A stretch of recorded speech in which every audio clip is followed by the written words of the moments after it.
नमस्कार प्रिय दर्शकों, एक बार फिर आपका स्वागत है। प्रिय दर्शकों, आज फिर एक नई कहानी, एक नया वीडियो लेकर के हम हाजिर हुए हैं। बूढ़ी चिड़िया ने बताया कि वह कौन सा फूल है जिसके सूंघने मात्र से ही पुत्र की प्राप्ति हो जाती है। प्रिय दर्शकों, हम कहानी शुरू करें और आप इस वीडियो में खो जाए। इससे पहले अगर आप हमारे चैनल पर पहली बार आए हैं तो चैनल को सब्सक्राइब करें, बेल आइकॉन को ऑन एन करें, अच्छे अच्छे कमेंट किया करें ताकि हर आने वाले वीडियो का नोटिफिकेशन सबसे पहले आपको मिल सके, आप उसका फायदा उठा सके। चलिए शुरू करते हैं आज की यह प्यारी सी कहानी, यह प्यारा सा वीडियो। एक समय की बात है, चिड़िया और मैना एक शिव मंदिर के बाहर बैठे हुए थे। रोज उनका उठना बैठना वही होता था और देवादिदेव महादेव की पूर्ण श्रद्धा से भक्ति किया करते थे। एक दिन मैना और चिड़िया दोनों बैठे हुए थे और मैना चिड़िया से कहती है, मैना चिड़िया से एक प्रश्न पूछती है और कहती है कि हे चिड़िया रानी, मेरा एक प्रश्न है। जिनकी किस्मत में पुत्र नहीं होता है, उन्हें पुत्र की प्राप्ति किस प्रकार हो सकती है? मैना कहती है, मैंने इस मंदिर पर आते हुए बहुत से लोगों को देखा है कि कुछ लोगों के पास 4-4 पुत्रियां हैं और कुछ लोगों के पास में 4-4 पुत्र है। जिन लोगों के पास में पुत्र नहीं है, केवल पुत्रियां हैं, वो अपने वंश को बढ़ाने के लिए बहुत ज्यादा दुखी है। ऐसे माता पिता एक पुत्र की प्राप्ति के लिए पता नहीं कहां कहां भटकते हैं, क्या क्या पूजा पाठ करते हैं, फिर भी उनकी सूनी गोद नहीं भरती। आखिरकार ऐसे माता पिता को जिनकी गोद एक पुत्र के बिना सूनी है, हे चिड़िया रानी, ऐसे माता पिता की गोद कैसे भर सकती है और किस प्रकार से उन्हें पुत्र की प्राप्ति हो सकती है? तुम तो महादेव की बहुत प्रिय भक्त हो, कृपया इसके बारे में बताए। तब चिड़िया कहती है, हे मैना रानी, आज मैं तुम्हें एक ऐसे फूल के बारे में बताऊंगी जिसके मात्र सूंघने से पुत्र की प्राप्ति हो जाती है। फिर मैना कहती है, यदि ऐसी बात है तो मुझे उस फूल के बारे में जरूर बताओ। वह कौन सा फूल है जिसके सूंघने मात्र से ही पुत्र की प्राप्ति हो जाती है? फिर चिड़िया कहती है कि हे मैना रानी, ये फूल कौन सा है और इसे किस प्रकार से प्राप्त करना चाहिए और इसे किस प्रकार सूंघना चाहिए, ये सब जानकारी मैं तुम्हें एक छोटी सी कहानी के माध्यम से देती हूं। प्रिय दर्शकों, वहीं मैना आगे कहती हैं, हे चिड़िया रानी, मैं कहानी को पूरा और मन से सुनूंगी। आप मुझे कहानी जल्दी से सुनाना शुरू करें, क्योंकि मैं यह जानना चाहती हूं आखिरकार वह फूल क्या है और उस फूल का नाम क्या है जिसको सूंघने मात्र से ही पुत्र की प्राप्ति हो जाती है। क्योंकि हमारे इस नगर में एक सेठ की पुत्री है जिसकी अभी तक शादी नहीं हुई है और वह अपने पिता और अपनी बहनों की हालत देखते हुए, पुत्र की अभिलाषा रखते हुए काफी बरसों से परेशान है कि जब उसकी शादी हो जाए तो उसके मन की मुराद अवश्य पूरी हो और उसे पुत्र की प्राप्ति हो। इसलिए यदि मुझे मालूम पड़ जाएगा कि फूल के सूंघने मात्र से ही पुत्र की प्राप्ति हो जाती है, तो मैं उसके पास में जाकर के अपनी उस प्रिय सेठ की पुत्री को यह बात जरूर बताऊंगी, जिससे उसके पुत्र प्राप्ति की मुराद पूरी हो सके। चिड़िया कहती हैं, हे मैना रानी, एक बार की बात है, एक किसान था। उसके 6 बेटी थी और 5 बेटियों की शादी हो चुकी थी। 6वीं बेटी जो लक्ष्मी जी की उपासक थी, उसकी अभी शादी नहीं हुई थी। वहीं जिन 5 बेटियों की शादी हो गई थी, उन 5 बेटियों को पुत्री थी, कोई पुत्र नहीं था। 6वीं जो सबसे छोटी बेटी थी, अभी तक उसकी शादी नहीं हुई थी। किसान इस बात को लेकर चिंतित रहता था कि 5 बेटियों को कोई पुत्र नहीं हुआ है, लगता है कि 6वीं बेटी को भी कोई पुत्र नहीं होगा। साथ ही किसान के मन में एक विचार और आता था और वह चिंता में रहता था कि ना तो मुझे ही पुत्र की प्राप्ति हुई और ना मेरी 5 पुत्रियों को ही पुत्र की प्राप्ति हुई, और 6वीं पुत्री की शादी होने के बाद में इसे भी पुत्र की प्राप्ति नहीं हुई, तो मैं संसार में कैसे मुंह दिखाऊंगा? लोग पता नहीं मेरे बारे में क्या सोचेंगे। वहीं वो किसान जो था, जब भी जंगल में काम करने जाता था तो अपनी मदद के लिए अपनी सबसे छोटी बेटी को भी अपने साथ लेकर जाता था।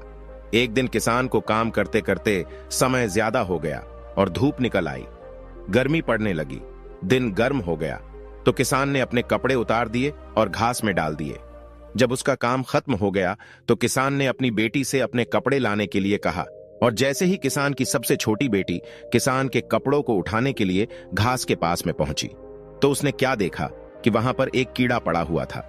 वह उस कीड़े को उठाना नहीं चाहती थी, इसलिए वह वापस अपने पिता के पास गई और उससे पूछा कि उसे क्या करना चाहिए।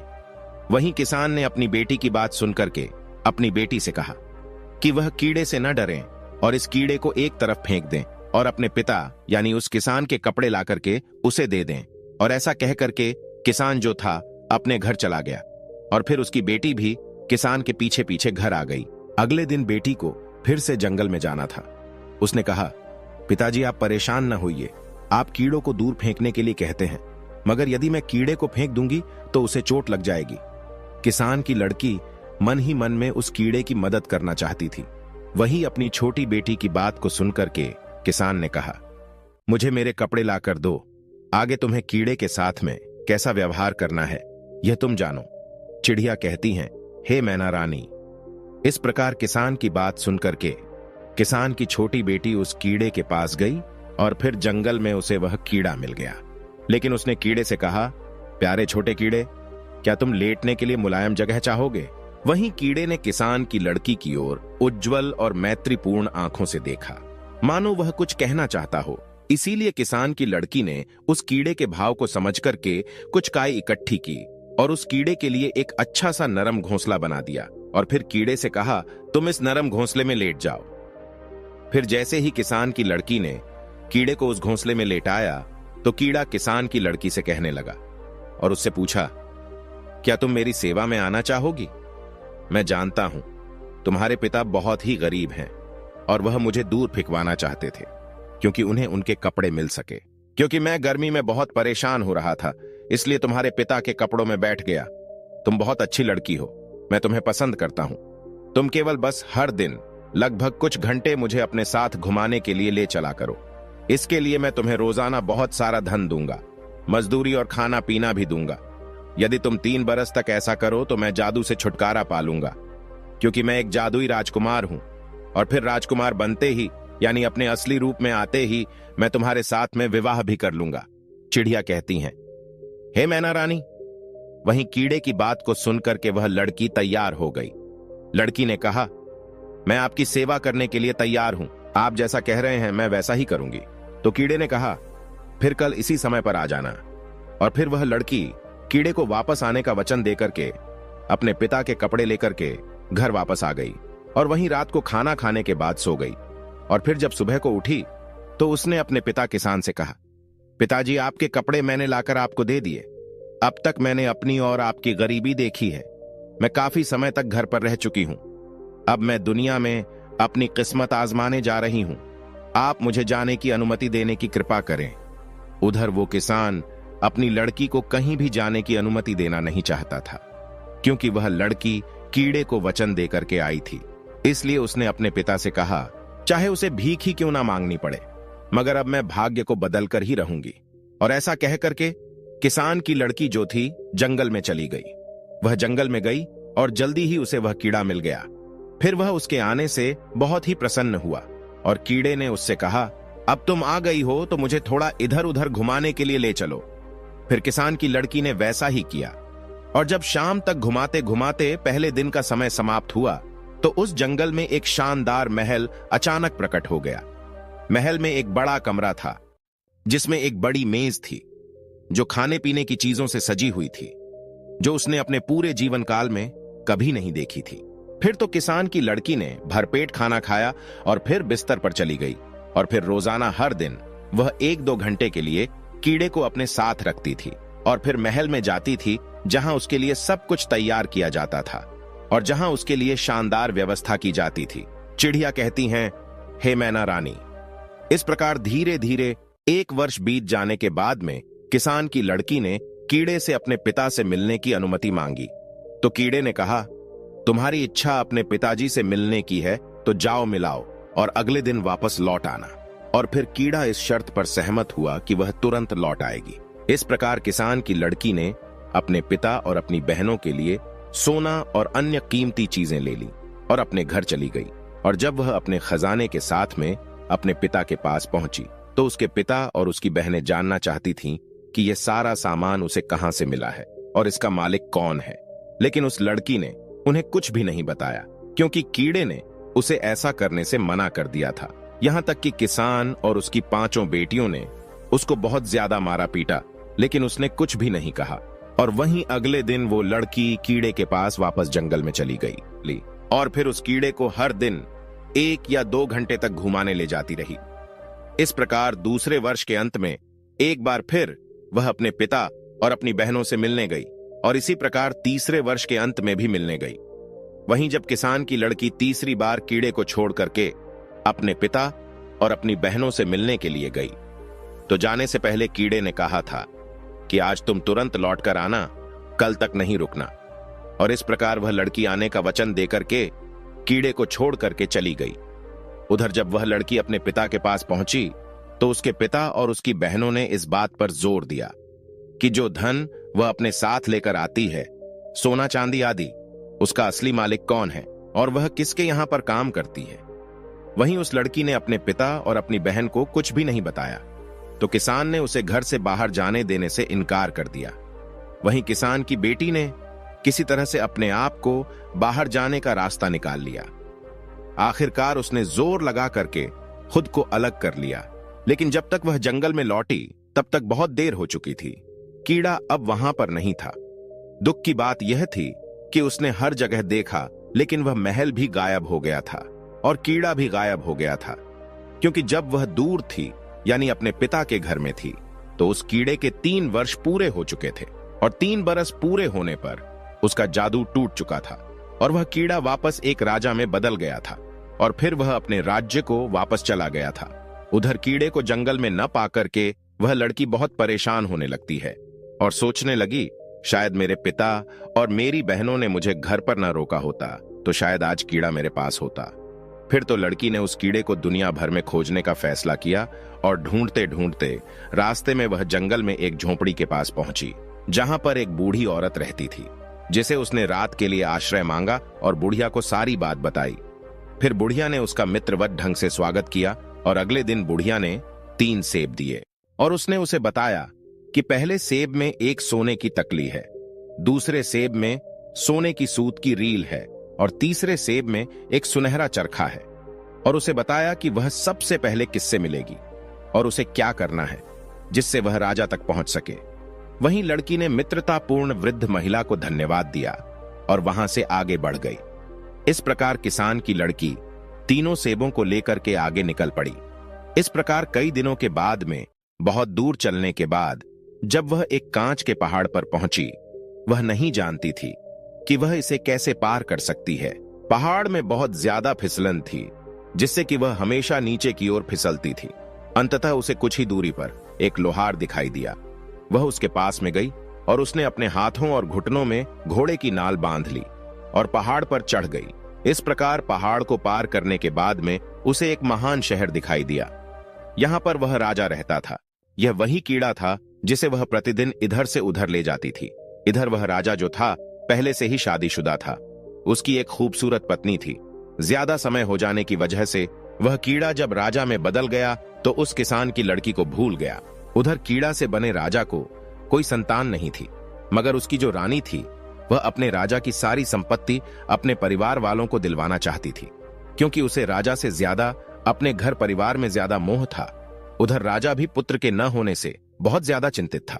चिड़िया कहती हैं, हे मैना रानी, जिस समय पर किसान की लड़की भेष बदल करके महल में गई, जहां उसने खुद को रेशम काटने का काम करने वाले के रूप में काम पर रखा, वहीं रानी ने यह सोच करके काम दे दिया कि यह सूत काटने वाली है और रोजाना महल में रह करके मखमल जैसे गलीचों के लिए सूत काट दिया करेगी।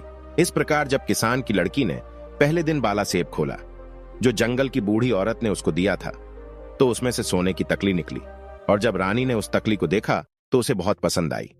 फिर रानी ने किसान की लड़की से कहा कि वह उसे खरीदना चाहती है, तो किसान की लड़की ने रानी से कहा, नहीं नहीं, यह बिक्री के लिए नहीं है, लेकिन अगर आप मुझे एक रात के लिए राजा के साथ सोने दोगी तो यह तकली मैं आपको दे दूंगी।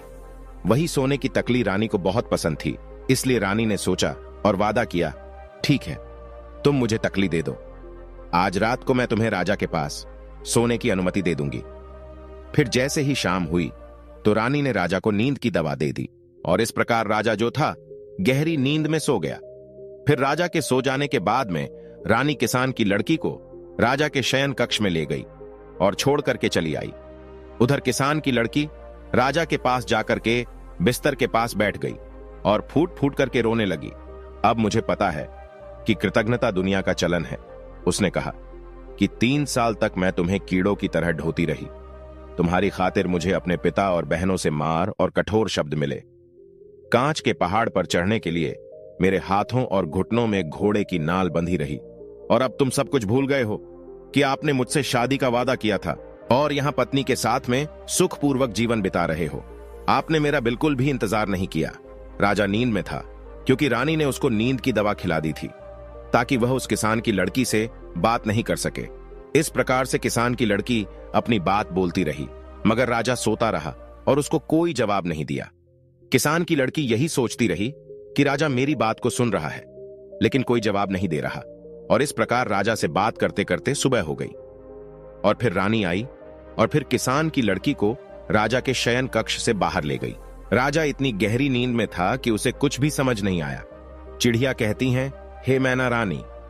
इस प्रकार किसान की लड़की ने दुखी होकर दूसरा सेब लिया, उसे तोड़ा और सुनहरे धागे की रील निकाल ली। फिर जब रानी ने उस रील को देखा तो उसने उसकी बहुत प्रशंसा की और लड़की से उसे बेचने के लिए कहा। वहीं किसान की लड़की ने रानी से फिर कहा वह एक बार फिर राजा से उसकी मुलाकात शाम को करवा दे तो उसको सुनहरे धागे की रील दे देगी। वहीं रानी ने वचन दिया और सब कुछ पहली रात की तरह ही हुआ। राजा नींद की दवा खाने की वजह से गहरी नींद में सो रहा था, क्योंकि रानी ने दूसरी रात भी राजा को नींद की दवा खिला दी थी। और उस दवा से इतनी गहरी नींद राजा को आई कि कोई भी रोना धोना या शिकायत राजा को जगा नहीं सकती थी। हालांकि राजा के एक सेवक ने रानी को राजा के शयन कक्ष में चरखा लाते हुए देखा था और इसीलिए वह राजा का जो सेवक था वह राजा के शयन कक्ष के बाहर चुपचाप खड़ा हो गया और उसने रेशम काटने वाली की सारी बात सुनी। और फिर अगले दिन उसने राजा को सब कुछ बताया जो उसने देखा और सुना था। चिड़िया कहती हैं, हे मैना रानी। इस प्रकार जब राजा को मालूम पड़ गया कि जब मैं कीड़ा था और एक लड़की ने जो किसान की लड़की थी मेरी बहुत सेवा की और मैंने उससे शादी का वादा किया था, आज वह मुझे ढूंढते हुए मेरे महल तक आ गई है, मुझे उससे मिलना चाहिए। लेकिन राजा क्या कर सकता था। सुबह होते ही रानी जो थी उस किसान की लड़की को राजा के शयन कक्ष से बाहर ले गई थी। इधर तो राजा किसान की लड़की से मिलने के बारे में सोच रहा था और उधर किसान की लड़की ने अपना आखिरी सेब खोला। वह सुनहरे चरखे वाला था। वहीं जब रानी ने इस बार सुनहरा चरखा देखा तो उसने कहा यदि वह उसको सोने का चरखा दे दे तो वह इस रात को भी राजा के साथ उसे सोने देगी। वहीं किसान की लड़की मान गई और उस शाम रानी ने एक बार फिर अपने राजा को नींद की दवा दी। लेकिन इस बार राजा सचेत था, क्योंकि इस बार सेवक के द्वारा उसे सारी बात मालूम पड़ चुकी थी। वहीं राजा ने इस बार दवा पीने का केवल नाटक किया। उसने चुपके से दवा को उड़ेल दिया और फिर लेट गया और सोने का नाटक करने लगा। वहीं जब राजा सो गया तो रानी जो थी किसान की लड़की को यानी सूत काटने वाली को राजा के शयन कक्ष में लेकर आ गई। लड़की उदास होकर के राजा के बिस्तर के पास में गई और फूट फूट कर रोने लगी और कहने लगी, अब मुझे पता चला है कि कृतज्ञता दुनिया का चलन है। 3 साल तक मैंने तुम्हें कीड़े की तरह ढोया। तुम्हारी खातिर मुझे अपने पिता और बहनों से मार और कठोर शब्द मिले। कांच के पहाड़ पर चढ़ने के लिए मेरे हाथों और घुटनों में घोड़े की नाल बंधी थी और तुम ये सब कुछ भूल गए और रानी के साथ में रह करके सुखपूर्वक जीवन जी रहे हो। अब मेरा क्या होगा। चिड़िया कहती हैं, हे मैना रानी। इस बार राजा चुपचाप हर बात सुनता रहा, लेकिन सोने का नाटक करता रहा। वहीं राजा ने मन में विचार किया कि एक मेरी रानी है, वो है जिसके लिए मैं इतना प्यार करता हूं और वो मेरी संपत्ति को अपने मायके वालों को देना चाहती है, मुझे सम्मान तक नहीं देती। और एक ऐसी लड़की गरीब किसान की जो मुझे ढूंढते हुए यहां तक आई और जब मैं कीड़े के रूप में था तो उसने मेरी जी जान से सेवा की। फिर तो राजा ने ऐसा सोच करके अगले दिन एक बड़े उत्सव के भोजन का आदेश दिया और उसने रेशम काटने वाली महिला को यानी उस किसान की बेटी को अपने दाहिनी ओर जगह लेने के लिए आमंत्रित किया। और फिर भरे दरबार में राजा ने किसान की लड़की के साथ में शादी की और सभी ने भोज ग्रहण किया। वहीं शादी होने के बाद में पहली रात को जब किसान की लड़की सो रही थी, वह लक्ष्मी जी की उपासक थी और पुत्र की कामना मन में लेकर के रात को सो रही थी। उसी समय लक्ष्मी उसके स्वप्न में आई और उससे कहा, बेटी तुम चिंता मत करो, आज मैं तुम्हें एक ऐसे फूल के बारे में बताती हूँ जिस फूल को मासिक धर्म पूरा होने के बाद में जो भी स्त्री इस फूल को सूंघ लेती है और सूंघने के बाद में मिलन करती है और जब गर्भ धारण होता है तो निश्चित ही उसे पुत्र की प्राप्ति होती है। वहीं लक्ष्मी ने किसान की लड़की से आगे कहा कि शाम को सूर्यास्त के समय बगीचे के उत्तर पश्चिम कोने में लाल गुलाब और सफेद गुलाब के फूलों की टहनी को, जिस पर सुंदर, साफ और पूर्ण विकसित गुलाब लगा हो, एक थाली से ढक देना चाहिए और अगली सुबह सूर्योदय के समय उसे हटा देना चाहिए। और फिर लाल गुलाब को सूख करके पति के साथ में संबंध बनाने पर पुत्र की प्राप्ति, एवं सफेद फूलों को सूंघ करके संबंध बनाने से पुत्री की प्राप्ति होती है। तुम्हें ऐसा ही करना है। यदि पुत्र चाहिए तो लाल गुलाब को सूंघना है। फिर ध्यान यह रहे कि धोखे में दोनों गुलाब के फूलों को नहीं सूंघना चाहिए। चिड़िया कहती हैं, हे मैना रानी। इस प्रकार किसान की लड़की ने राजा को अपने सपनों वाली बात बताई। फिर राजा ने सुंदर से बगीचे में एक सफेद गुलाब और एक लाल गुलाब का पौधा लगवाया। फिर जब उन पौधों पर फूल आए तो राजा ने एक सफेद फूल वाली टहनी को और एक लाल फूल वाली टहनी को थाली से उल्टा करके रात में दबा दिया।